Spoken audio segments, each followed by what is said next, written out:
It was supposed to be a routine hearing, a quiet Tuesday morning in a small-town courthouse, where the fluorescent lights hummed overhead and the benches creaked under the weight of expectation.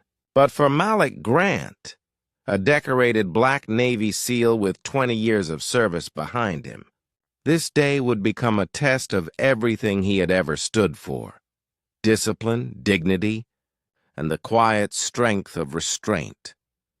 Malik wasn't there as a defendant. He wasn't even there as a witness. He had come to support a fellow veteran, an old friend caught in a bureaucratic tangle over housing benefits. Malik wore a tailored navy blue suit, his posture straight, his presence calm. But in a room where assumptions moved faster than facts, his skin color spoke louder than his medals. The bailiff, a white officer with a history of unchecked aggression, didn't recognize Malik, or maybe he did, and that was the problem. It started with a glance, then a whisper, then a command. "You need to leave." Malik, confused but composed, asked why. No answer. Just another order, louder this time. "Step out now."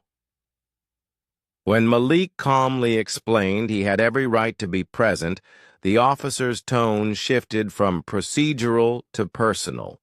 Within seconds, the courtroom's quiet was shattered. The bailiff lunged forward and kicked Malik in the back of the leg, sending him to the floor. Gasps echoed. A woman screamed. The judge banged his gavel, but the damage was done. A black man had been assaulted in open court, and not just any man. A Navy SEAL, a patriot, a protector. Malik didn't retaliate. He didn't raise his voice. He stood up slowly, adjusted his jacket, and looked the officer in the eye. "You just made the biggest mistake of your career," he said, not with anger, but with clarity. The courtroom buzzed with confusion. Who was this man? Why hadn't he fought back? And what did he mean by mistake? The answer came with one phone call. Outside the courtroom, Malik dialed a number he hadn't used in years. It rang twice. "Commander Ellis," came the voice on the other end. Malik didn't need to explain much. Ellis knew the weight of Malik's name. He had served beside him in Fallujah, watched him save lives in Somalia, and read the citations that came with every medal. Within the hour, Ellis had contacted the state attorney's office, the Department of Justice, and the local media. What had been a quiet injustice was about to become a national reckoning. Back inside, the bailiff was still posturing, still insisting Malik had been disruptive. But the courtroom had changed. Phones buzzed. Reporters arrived. The judge, now pale, called for a recess. And Malik? He sat silently, letting the truth catch up to the lies. The story spread fast. Cop kicks black Navy SEAL in court became a headline that couldn't be ignored. But the real story wasn't just about the kick. It was about the assumptions that led to it. About how a man who had risked his life for his country could be treated like a threat simply because of the color of his skin. About how dignity, when held firm, can expose the cracks in a system built on prejudice. Malik's record was pristine. His service legendary. But none of that had mattered in the moment. What mattered was perception, and perception in that courtroom had been poisoned by racism. The bailiff didn't see a veteran. He saw a black man who didn't know his place, and that's what made the kick so devastating. It wasn't just physical, it was symbolic. A reminder that even the most honorable among us are not immune to the sting of discrimination, but Malik refused to be a victim. He became a mirror. In the days that followed, interviews poured in. Malik spoke not with bitterness but with purpose. "This isn't about me," he said on national television. It's about every black man who walks into a room and is seen as a threat before he's seen as a person. It's about the stories we carry, the service we give, and the respect we deserve. Communities rallied. Veterans groups issued statements. Even the Navy released a tribute video, honoring Malik's career and condemning the incident. The bailiff was suspended, then fired. The judge issued a formal apology.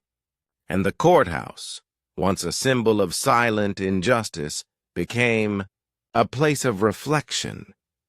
But Malik didn't stop there. He launched an initiative called Stand Steady, aimed at training court officers in racial bias, awareness, and veteran sensitivity. He partnered with civil rights lawyers to create a protocol for handling courtroom misconduct. And he began mentoring young black men, teaching them how to navigate spaces that weren't built with them in mind. One of those young men, Jamal, had watched the video of Malik's assault a dozen times. "I saw myself in him," he said.